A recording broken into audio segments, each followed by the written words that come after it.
Bismillahirrahmanirrahim. Hai kalian semua, apa kabar? Sehat semua? Alhamdulillah kalau kalian sehat ya. Nah, kita bertemu lagi kali ini dalam pembelajaran IPS. Kita masuk ke bab 1 ya. Bab 1 akan membahas tentang manusia, tempat, dan lingkungan. Nah, manusia, tempat, dan lingkungan di sini Ibu mempunyai tujuan pembelajaran. Yang pertama, kalian harus bisa menjelaskan pengertian konsep ruang. Kemudian yang kedua, kalian harus bisa menjelaskan pengertian interaksi antar ruang.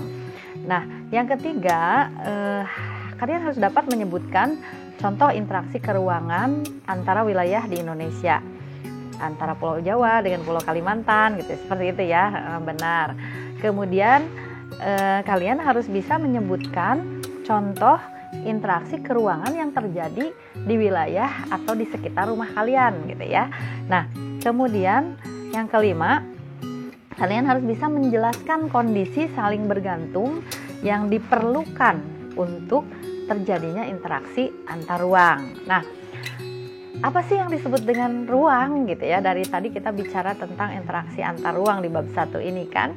Nah, apa yang disebut dengan ruang? Ruang di sini bisa diartikan adalah wilayah atau bagian atau tempat di permukaan bumi, baik sebagian atau seluruhnya. Ini di mana yang digunakan wilayah itu atau tempat itu yang digunakan untuk tempat hidup makhluk hidup. Makhluk hidup di sini siapa saja? 1, iya betul, manusia. Yang kedua, tumbuhan. Yang ketiga, hewan. Nah, ini di sini makhluk hidup mencakup semuanya. Kemudian yang disebut ruang bukan cuma makhluk hidup saja. Ruang di sini tempat untuk tempat hidup makhluk hidup. Di sini mencakup air, bumi, tanah, gitu ya, udara yang menunjang kehidupan manusia atau menunjang kehidupan makhluk hidup itu sendiri. Pinter. Nah, bagaimana konsep ruang dalam masa pandemi COVID-19 ini? Di sini kita yang harus kita bahas itu kan. Sekarang kan kita pembelajarannya masih menggunakan daring nih. Kita belum bisa bertatap muka. Jadi bagaimana kita bisa mengartikan gitu ya konsep pengertian interaksi antar ruang dalam masa pandemi ini. Artinya interaksi antar ruang itu kan hubungan saling timbal balik gitu ya. Interaksi itu kan hubungan saling timbal balik antara individu dengan individu, individu dengan kelompok, kelompok dengan kelompok gitu. Nah, sekarang Ibu sedang berinteraksi dengan kalian secara individu dengan kelompok. Ibu sebagai individu dan kalian siswa kelas 7 sebagai kelompok. Nah, bagaimana konsep interaksi antar ruang dalam masa pandemi COVID-19 ini? Kita masih harus diam di rumah kan? Nah, kita masih belum bisa bertatap muka langsung di sekolah kan? Kalian mungkin berpikir, Bu, tidak akan terjadi interaksi antar ruang. Tidak begitu sebetulnya. Kita dalam masa pandemi COVID-19 ini masih bisa melaksanakan interaksi antar ruang. Benar, pintar. Nah, bagaimana cara berinteraksinya? Ada yang tahu? Oke, benar. Kita bisa melaksanakan interaksi antar ruang dengan menggunakan daring atau dengan menggunakan benar, sosial media. Kita punya banyak kan sosial media, ada Facebook, ada IG, ada WA. Apalagi kalian ya sekarang sudah musimnya WA-an dengan teman-teman. Kita udah nggak usah, maksudnya kita untuk masa pandemi ini tidak perlu harus datang, berkunjung, berkumpul. Untuk sementara ini kita masih bisa melakukan interaksi antar ruang dengan media sosial atau dengan daring, menggunakan fasilitas kemudahan dari internet. Nah, untuk contoh dari interaksi antar ruang yang menggunakan daring seperti sekarang, ya kan? Nah, sekarang kita bisa bertemu, bertatap muka, walaupun kita belum bisa bertatap muka secara langsung. Kalian sudah bisa melihat, oh ini guru IPS-nya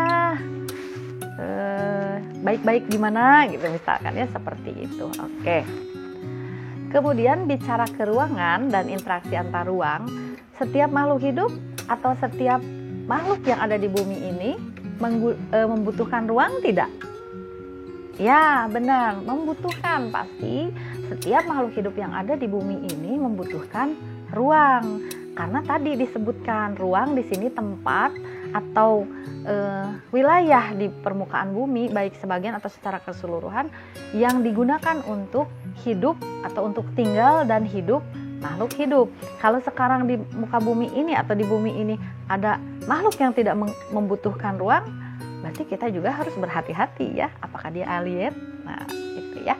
Kemudian setiap makhluk hidup membutuhkan ruang untuk dia hidup dan bertahan hidup. Karena setiap makhluk hidup tidak ada yang tidak butuh udara, ya kan? Tidak ada yang tidak butuh tanah, tidak ada yang tidak butuh air. Artinya kalau dia tidak punya air, bisa mati. Ah, benar, dia bisa mati. Seseorang bisa mati kalau tidak ada air. Misalkan dalam seminggu dia tidak minum, mungkin dia sudah akan kelelahan, kelemasan, dehidrasi, dan menyebabkan kematian. Kemudian, apa ada manusia atau makhluk hidup yang tidak butuh udara? Benar, gak ada.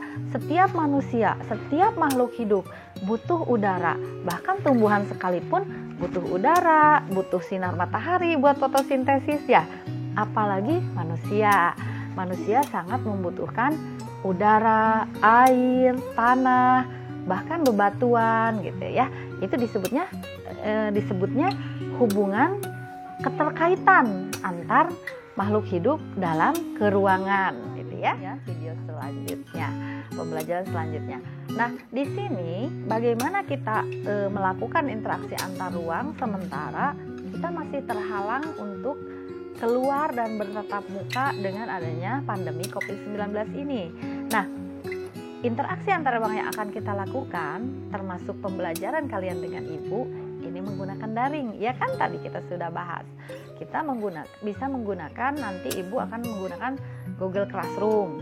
Kemudian ibu biasanya memanfaatkan fasilitas WA. Nanti kita coba menggunakan fasilitas media sosial Facebook dan Instagram. Kalian punya kan? Ah, bagus ya. Nanti yang belum punya juga bisa bikin ya. Kalau yang udah punya semua, alhamdulillah bagus, kalian sudah pinter-pinter. Sekarang ini kan zamannya internet, jadi kalian sudah pinter-pinter. Nah, kemudian untuk ibu mau ngasih tugas, nanti tugasnya ibu kirim dengan virtual PowerPoint ya. Ibu kasih bocoran kalau kalian memang minta ya, ibu kasih bocoran sedikit gini. Tugasnya kalian harus bisa menyebutkan contoh interaksi keruangan di wilayah antar wilayah Indonesia. Jadi bagaimana sih dalam masa pandemi COVID-19 ini interaksi keruangan antar Indonesia? Apakah kita jadi tidak bisa berhubungan dengan ada yang di luar pulau? Apakah kita jadi tidak bisa saling melengkapi, saling menutupi kebutuhan gitu ya? Pertanyaannya seperti itu. Kemudian kalian harus bisa menyebutkan contoh interaksi keruangan yang terjadi di lingkungan kalian sekitar, di lingkungan rumah. Nih, dengan adanya COVID-19 ini, kalian bagaimana cara mengatasi interaksi keruangan di wilayah kalian? Dan kalian juga bandingkan dengan biasanya yang tidak terjadi COVID-19. Bagaimana kalian melakukan interaksi? Misalkan kalau sehari-hari saya mau main bola pulang sekolah di lapangan desa gitu ya. Kemudian kalau sekarang kalian nggak bisa main bola ya, gimana ketemu teman-teman? Nah gitu ya. Bagaimana kalian cara melakukan interaksi di lingkungan